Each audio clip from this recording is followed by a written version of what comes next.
Hello and welcome to this week's episode of the Flip Flop Family podcast. I'm Xylene and it's absolutely wonderful to have you with me. I've been meaning to do this podcast since we came back from Cornwall, as you know what it's like when you want to go away somewhere. The preparation, the planning and the research that goes into it is a lot.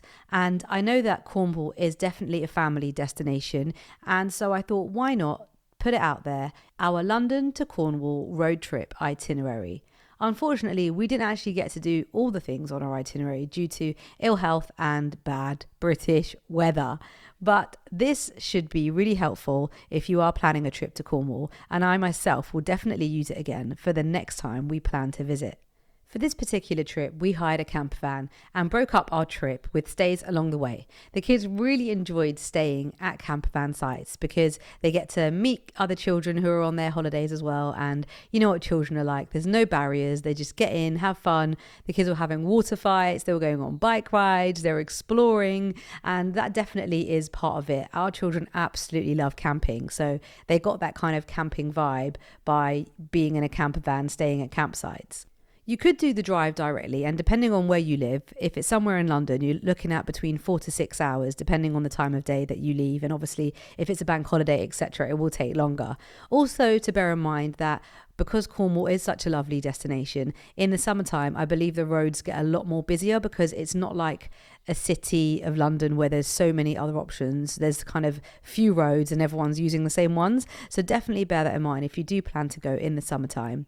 We have family in Bristol, so that was our first stop. It took us about 2.5 hours. It's a great city to explore with highlights like Clifton Suspension Bridge, SS Great Britain, which is a 19th century restored steamship, plus Stokes Croft and street art, which is a vibrant district known for its street art, and you could even see some original Banksy pieces if you fancied exploring and not just stopping off. From Bristol, we headed to Devon through the beautiful Exmoor National Park. Along the coastal roads, it was a little tip that one of the campsite owners gave me. So if you just go via Minehead, it will take you across the coastal roads instead of going more inland, and it was absolutely beautiful. That route was definitely a bit longer, but totally worth it. I mean, you have to stop along the way if you can, just to take it in as much as you can.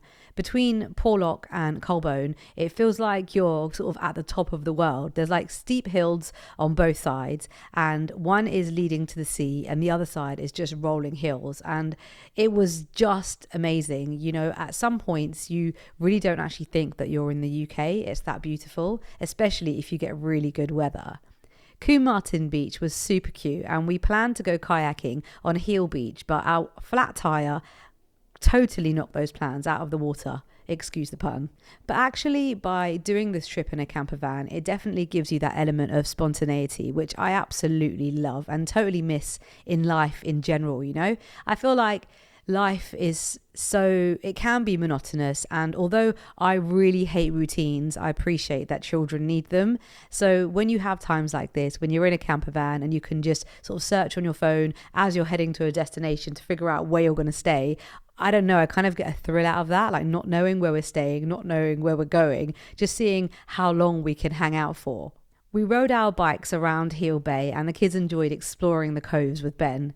The next stop was Woolacombe, and the mechanic who came to change our tyre literally said that him and his wife think that Woolacombe Beach is the best beach in the world. And it definitely is a very long stretch of beach, and you can really enjoy yourself there. There's loads of parking, there's lots of little shops, and you know, it is quite touristy, but we really enjoyed it. You can go bodyboarding and you can also go surfing pretty much everywhere in Cornwall, to be honest. But we just splashed about in the water and enjoyed some Cornish pasties. Saunton Sands is right next door and also a popular spot. From there, we continued on the A39 to Padstow, which is just over 2 hours. You can stop into Bude, which is a lovely little seaside town. You can also see Tintagel Castle, which is linked to King Arthur, and see the dramatic cliffside ruins and stunning coastal views and sea caves. Then head back on the road towards Padstow, which is a picturesque fishing port, and it's on the north coast of Cornwall.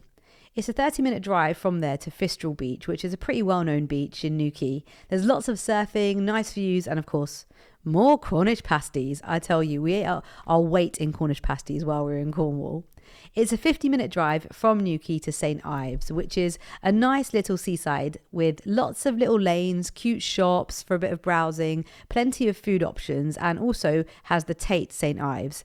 There's also this retro old school arcade, which is literally on the seafront. We just stumbled across it because it started raining after having our fish and chips and we were walking along. So we kind of nipped in there to get some shelter, and the kids absolutely loved it because some of the arcade games and even the machine to get changed, they look so old that it is literally retro. So you can check it out. If you love the 2p machine like we do and some of the games, then you can knock yourself out there.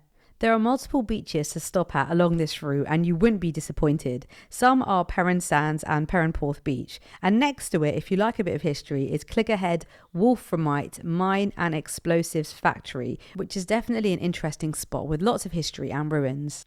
There are so many things to see on the little C-shaped part on the map between St Ives and Marazion, and the travel distances are actually a lot shorter once you get to that part of Cornwall, only like 30 to 40 minutes. So you could actually put yourself up somewhere between those two places and just spend a week or a few days just exploring all the different places. Sennen Cove and Gwynfor Beach are, as well as Porthcurno Beach, which has turquoise waters, is pretty amazing. You could cluster those together, as well as Minack Theatre, which looks stunning. It's an open-air theatre on the rock cliff overlooking the sea, and you can actually book to see shows there. I'm so gutted that it was pouring with rain while we were in the last bit of Cornwall and we didn't get to go, so we're going to have to go back. Just imagine that, sitting there, watching a beautiful show, open air, hearing the sea crash, the waves crashing. I mean, you couldn't get a better experience than that. Luckily, we did get a chance to do this next one, and it's off Marazion Beach. It's an absolute must if you go to Cornwall, and it's called St Michael's Mount near Penzance. There's a causeway of granite sets which are basically passable between mid-tide and low water. So it takes about 15 minutes. You can walk from Marazion Beach to St Michael's Mount, and it's kind of these little cobblestones. But then in high tide, as the water rises, it completely covers the causeway. So you have to take a little boat back, which just takes about 5 minutes. But that's quite a cute experience to do with the kids. And I would definitely recommend paying to enter the actual castle, which is on St Michael's Mount. The St Alban family still live in the castle today, and all the staff there are really knowledgeable and happy to explain all the goings on and the history. Before getting back on the boat to head back, they do have a coffee shop, so you can grab a coffee. And if you've got a little babe, just like my little Zaki, they might even buy you a little belated Mother's Day gift in the gift shop. If you do have little ones, they can really get stuck in with the tale of Jack and the Giant Killer and Coromon the Giant. It's linked to the castle, and there is some giant bits that you can have a look at while you're walking up to the castle. Another popular spot in Cornwall is Land's End. It's the very tip, and you can find great views out to sea. Lizard Point is the most southerly point of mainland Britain, with unique wildlife and also an old lighthouse. You've got Mullion's Cove for its picturesque harbour, lots of seals and seabirds to be found there. When searching online places to visit in Cornwall, the Lost Gardens of Heligan will definitely turn up. It was rediscovered and restored to become one of the most loved gardens in the UK. You could then head to St Austral and check out the Eden Project, which is a world-renowned attraction. There's various large dome-shaped biomes where you can explore different themes. I remember visiting somewhere similar in Dubai. It's called the Green Planet, and it is definitely really interesting to go around and see what different themes they've created within these biomes. Another pit stop is Charlestown. It's a village and port in the south coast of Cornwall, as well as Carleon Beach. You can stop for some Cornish tea and enjoy some clotted cream and jam on some freshly baked scones. That makes me want to go and bake some scones right now. If you follow that itinerary when you're visiting Cornwall, I'm sure that you will get a really good idea of what it's all about. And be spontaneous, go off the beaten track. You never know what you might find. There are so many beauties, ones that I haven't mentioned, as I would literally be doing a podcast all day. But there are so many hidden treasures within Cornwall that you can find and explore. And I would say don't be in a rush to see everything. Quality is definitely better than quantity. So if you only see a small portion of Cornwall, but you get to really enjoy it and take your time and don't feel like you're kind of rushing back to the car to drive to the next place, I think that's a lot better. I mean, I struggle with that myself. I get a bit of FOMO and think to myself, God, I'm here now. I'm not going to come back. I want to see everything. But really, you'll remember the ones that you took your time at and really enjoyed it and had a cup of tea or brought a little picnic and just relaxed and enjoyed with whoever you're with. My dish of the week this week is actually a really standard dish. It's not actually even on my Instagram page because it's just spag bol. And most people know how to make spag bol. And it is really, really simple. But that's one of the first things that I actually learned to make. And I remember having a date night with Ben. I had a free house. My family were on holiday. And I asked Ben to come over and said I was going to do a little whole date night. And I remember setting up the dining table in the living room with like a little rose in the vase. And I made him spag bol. And from then and onwards for a long, long time, my secret ingredient was a little squirt of honey and a little squirt of ketchup and a little squirt of encona. Now, I know that sounds a bit crazy, but encona is chili sauce, if you don't know, and that just adds a little kick to it. But I was watching Mary Berry maybe a few months ago on TV, and she added fresh parsley to her bolognese, and I don't ever put parsley. I just put sort of Italian herbs like oregano, basil, obviously garlic, salt of pepper, but I don't ever put parsley. But last night when I cooked it, I had a massive bunch of fresh parsley. So I put fresh parsley in it as well as fresh basil, and it was absolutely delicious. So next time you use your recipe that I'm sure you have to make spaghetti bolognese or bolognese with any type of pasta, add a bit of honey, a little bit of ketchup, a little bit of encona and some fresh parsley, and I hope you enjoy it. My game changer this week is all about laundry. Now, you may know that Ben is really more of the laundromat in my house, but I am the person that buys the laundry detergent. And this one that I've bought, they ran out of my usual one in Costco. And oh no, I lie, they didn't run out. You know me, I like a savvy deal, and this one was on offer. So this is the one that I bought. It's Ariel Platinum, but it's got a touch of Febreze odor defense. So it has a little plus sign and Febreze on it.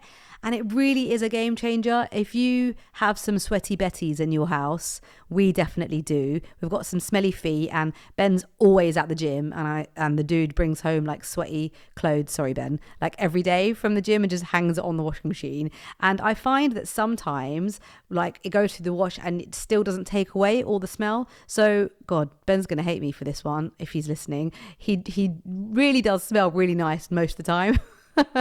Okay, I'm digging myself a deeper hole, so I'm just going to stop. But try this next time you need to get some more laundry detergent. It's the Ariel Platinum plus Febreze, and I feel like everything just smells so much better. We have been watching something on Disney called The Stolen Girl. A few of my friends actually recommended this to me on the same day, bizarrely. And I think it's about 5 episodes, and Ben and I watched it together.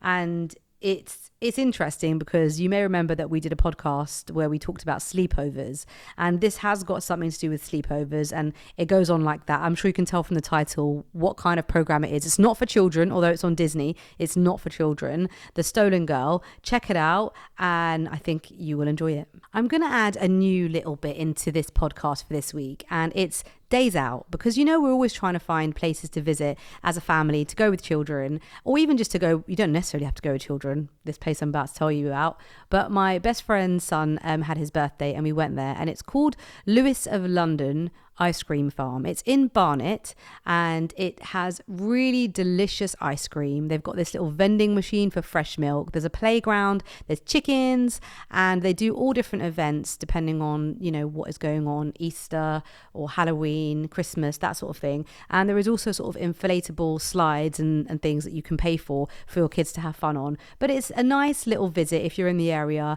They do delicious ice cream, all different flavors. You can grab some lunch, some coffee. Check it out, Lewis of London Ice Cream Farm. My tune of the week is by A-Marie, and the song is called Big Stepper. I just love the vibes of it, so do have a listen. Remember that all our songs of the week can be found on Spotify. If you just search for the Flip Flop Family Song of the Week, you will find all the songs that we've recommended that we like. Some of them are from me, from Ben, some of them are from the kids, but you're welcome to check them out. Thank you so much for listening to this week's podcast. It is amazing to have you on board, listening, enjoying. We really appreciate all the comments that we receive from you, so please do keep them coming. You can click the little ring bell and it will let you know each time that we release a podcast, and you can rate the show out of 5, let us know what you think, and send us a comment. Thank you so much, and I hope you have a beautiful week. I'll catch you again next week.